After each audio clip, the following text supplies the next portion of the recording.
Hello everybody and welcome to this playthrough for Pro and Expert Division with various wind here for the Albatross-a-Ball and 9-hole cup in Golf Clash the game. Before we take a closer look at the videos, make sure to hit the thumbs up button, also subscribe to the channel and turn on the notifications. Thank you so much for doing so. For those of you that do want to take the next step in your game, improve the tournament play and the tour play, you go to patreon.com/golfclashtom. You do have the link directly in the description down below, and you sign up for one of our packages for the tournaments or for the tour guides. Info box on the right hand side to get the club distance adjustment, elevation adjustment, also a ball and club type I suggest you to play with. Have in mind that those are all suggestions and you don't have to follow it if you don't want to, but there is always a plan behind it. So let's go to hole number 1.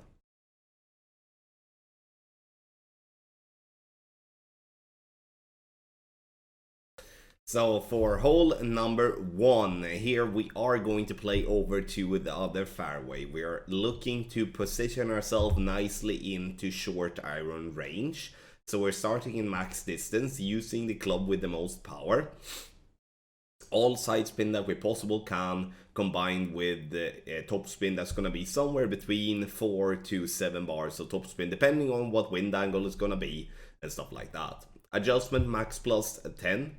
And once we have done that, we are pushing up to max because we do want to gain the most distance possible.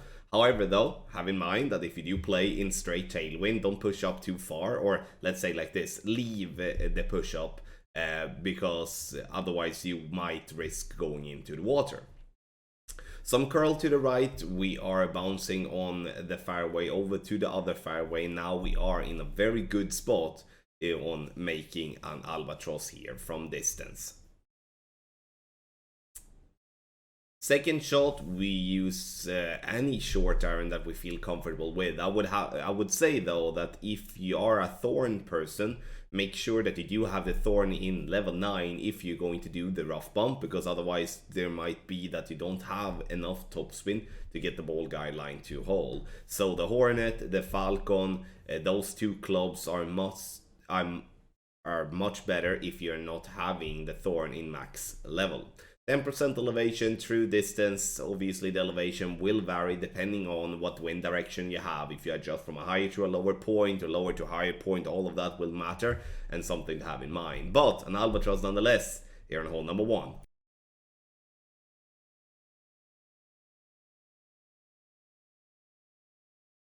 For hole number 2, we are going to play down to the right hand side with all types of wind besides a straighter tailwind. And the reason we are going to do that is because laying up to the left is going to make it much more difficult than getting the drop as from the right. But if we do have a straight tailwind here, right, then we're going to use the left side and blast that ball as far down possible, because then we will have a short iron or a long iron as worst towards the pin. Then obviously that's going to open up for a much greater chance of making an albatross.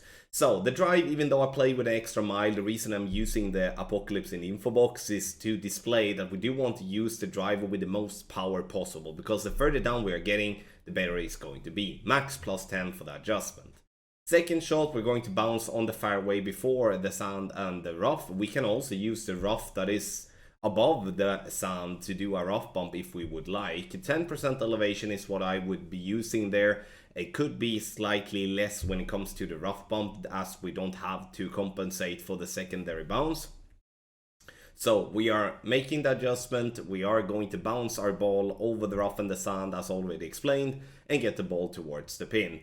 In the end, this is a safe eagle with a decent chance for an albatross, but having to bounce like this, being so far away, obviously it's going to be difficult to be consistent of making that albatross.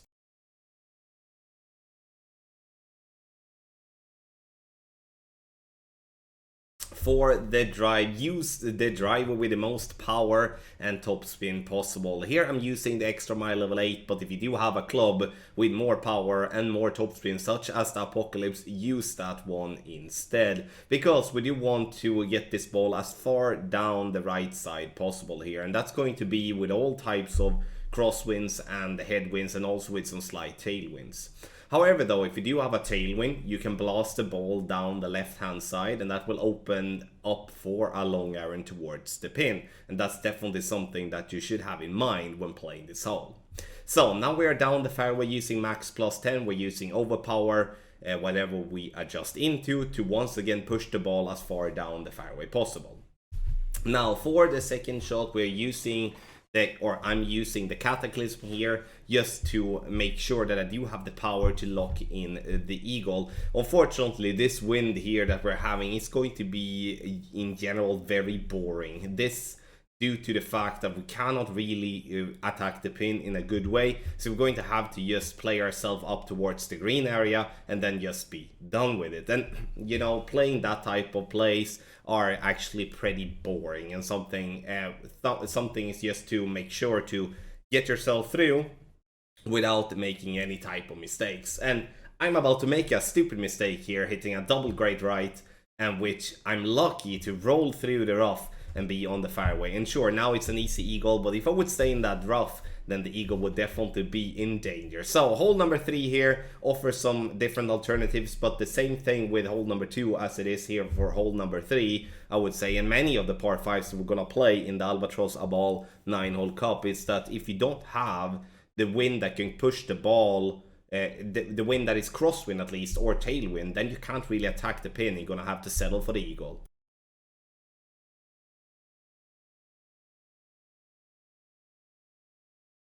For hole number 4, we're going to have 2 options for you. One where we're going to play very aggressive, and that we're gonna do in all types of tailwind. I could even stretch that to be even a straight crosswind using any of the power 5 balls. So I'm starting with the bullseye by the rough line, and I'm using 7 topspin and 2 left spin. Obviously, if you have less topspin than that, use the maximum amount that you can get. Maximum distance plus 10. And once I've done, I'm going to push up to max. And then we will apply max overpower and max curl to the left. Obviously, this type of adjustment will vary depending on what type of wind angle we're going to have. But with wind coming right to left, or also with a straight tailwind, this works really well. You can see the ball is trickling down the fairway, and now we are positioning ourselves up for a wedge, which is going to be a fairly simple one to get. Second one, you see the wedge here. I'm playing this one EB School plus 20, but I would say that it's going to be an EB School with a twist. And what I mean with that is that if we are far enough to the right on the fairway, we can play into the massive funnel that comes from right to left on the green. And that's why I'm using the 2 bars of left spin to get myself into the funnel, to give myself room for a faulty adjustment. And you will notice that if you're wiggling around, the more left you are on green, the more inconsistent the first bounce will be. And that's why, once again, trying to catch that funnel is definitely going to be the best thing to do. Making the adjustment based on what you believe the slider will be, based on obviously the distance. Perfect ball is gonna see itself home, and we're getting ourselves in for an albatross. But if we do not have a tailwind, then let's take a look at what to do with just a normal layup. So for option number 2, where we're gonna lay up, and here we do want to play with the driver that gives us the most power possible here in direct headwind. In crosswinds, I would say a quarterback or the rock will be just fine. But when we do have a headwind, we do want to prevent us from having to use any overpower, because it's just so unnecessary when the goal here is to get this ball to be, for the second shot to be for a long iron. Max plus 10, I'm using max side spin to the left, and also 4.5 bar topspin. I don't want to use too much topspin, because then there is a risk of getting a glitch roll and rolling into the rough at the top. Bouncing on the fairway, getting this one up very nicely here on the fairway, and now we do have an open shot towards the pin. Alright, second shot we do play with a B52 or with a Grizzly, depending on what long iron you feel the most comfortable with. The good part with both of them is that we do have a good ball guideline. So what I'm looking for here is to try to catch the funnel. And how do you do that? You do that by looking at the second bounce to be approximately 1 or 2 rings away from the green. And you can see there then that the ball guideline is firm, there is no glitchy, and you can wiggle back and forth, and you are into the funnel. The problem obviously with this shot is that I'm hitting a very bad great left, so I'm not really giving it a chance to drop, but at least it displays on how I would like us to play this type of shot. Max plus 10 as we're close to max line, but alright, you know, look at that badly hitting great left. You need to hit perfect to give you a chance, even though there is a big funnel. So this ball is going to come in with a good speed, and you know, a man can dream with a perfect, right? But alright, good chance for an albatross regardless what option you're playing.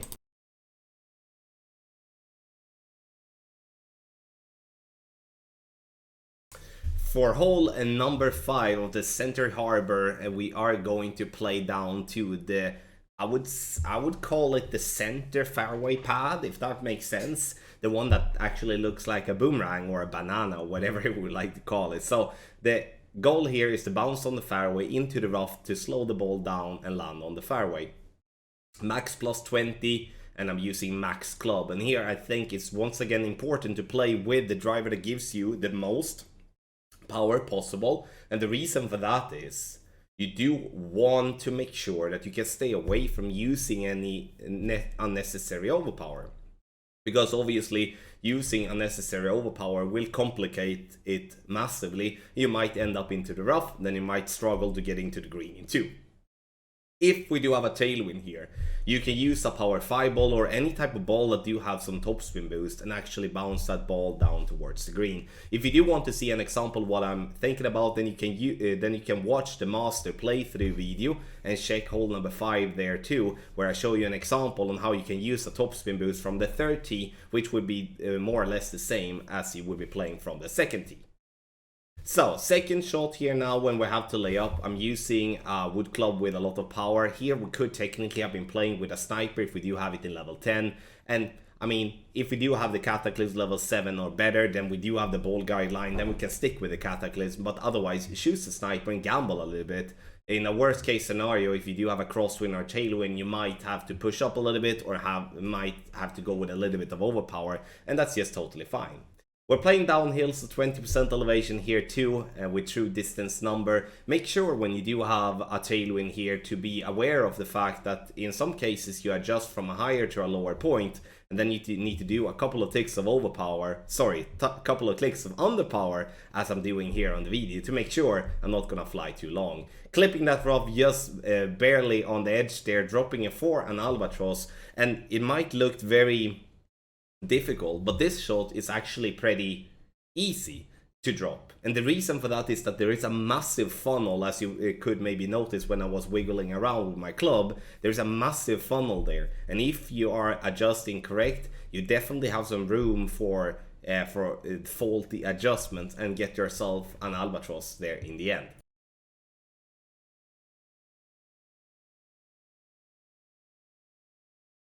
For hole number 6, another par 5 of the Century Harbor here, and now I'm looking to bounce over the rough and the sand in the center using 6 bars of topspin, 2 right spin. I'm using 6 bars only to display that this is a possible drive even for lower level drivers, even though I'm showing it with an Apocalypse level 8. Max plus 20 for the drive as we're playing this one massively downhill. I'm using max overpower with a slower needle and outside wall curl to the right. Bounces nicely on the fairway, and we're getting this ball over the rough and the sand as planned, and we want to be in between the two rough lines here and be prepared then for attacking the pin with a rough bump. The second shot, you can see that I'm playing with a Cataclysm, but I'm suggesting the sniper in the info box. Why is that? It's because we are in range to play with the sniper, then there is no need to play with the Cataclysm at all, in my opinion. Even though Cataclysm level 8 is a beast of a club, I would say the sniper here, as for general use, is definitely the club that should be used. And you can see that I'm wiggling around left and right, and there is a massive funnel from this rough patch here. And if we catch it correctly, by having the correct adjustment and the correct spin, obviously, then we're going to see ourselves dropping that albatross more times than we're going to miss. So make sure to adjust it properly and don't do like I do and slightly misadjust my shot, because then I'm just gonna miss, as you can see here in the video. And that sucks, especially when we do have such a funnel to play inside. And here I'm missing because I'm using the wrong spin, not actually the wrong adjust, and that's even more stupid. Hole number 6, good chance.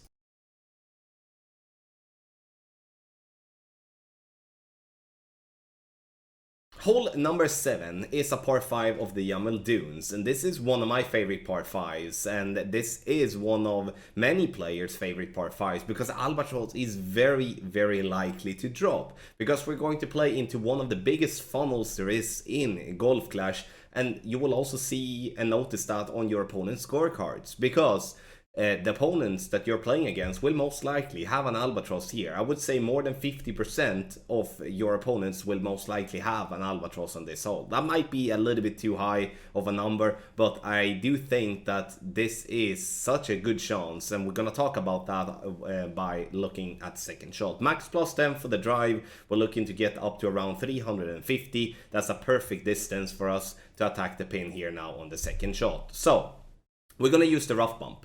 But look at this amazing funnel here. We can move left and right and the ball guideline is stuck. It's basically a whole 2 ring, 1 ring left and 1 ring right that you do have as room. So if you're just finding the funnel in a correct way, which you do by applying different spins depending on obviously where you end up, but finding that funnel will mean that you're gonna have a perfect ball, a great left and a great right to drop. And I do honestly think that most of us can do that. Sure, double greats or good shots won't be going in, but at the same time though, I do think that focus, hit this shot properly, and you're gonna end up having an Albatross. No elevation for the second shot, and it all kind of depends on what type of wind direction you have, if you're gonna play min, mid, or max numbers.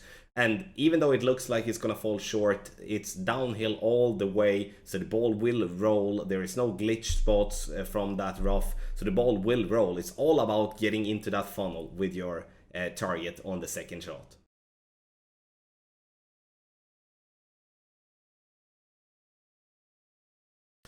Hole number 8 is going to be a par 5 that we've been playing many times, and it's almost always the same type of play, or the same type of 2 play nowadays with all the topspin boosts. But let's take a look at the more normal way of playing this hole, because this is going to be the way of playing if having any type of wind besides a straight tailwind.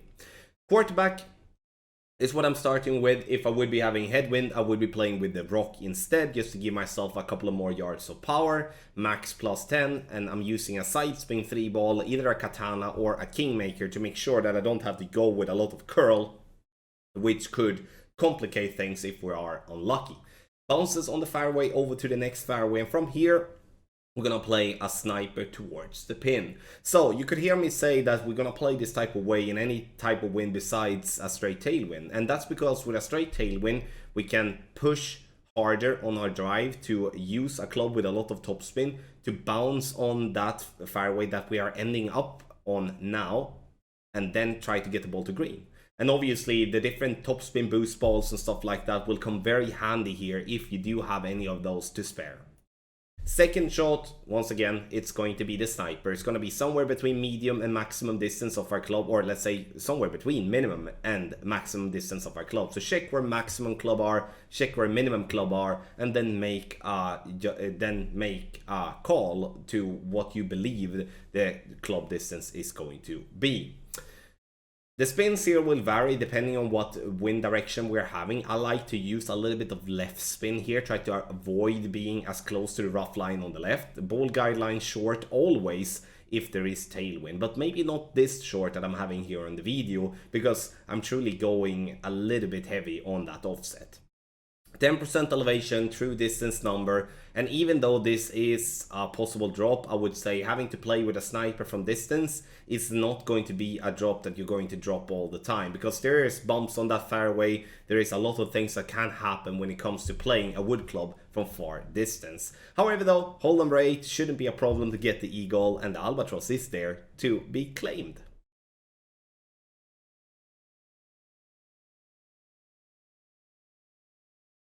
For hole number 9 and option number 1, we are going to play with the rock to lay up on the right hand side. The reason this is going to be option number 1 is because we're going to have one play in crosswind and headwinds and one play in tailwinds. So max plus 10, we're using 4 bars of topspin and all the side spin to the left possible. And I'm using the rock here, so even if I'm using overpower with the rock, it has such a massive and good accuracy that even with some great balls here, we will still be safe. The goal here is to get the ball to be close to the rough, but not close enough so we're endangering rolling into it.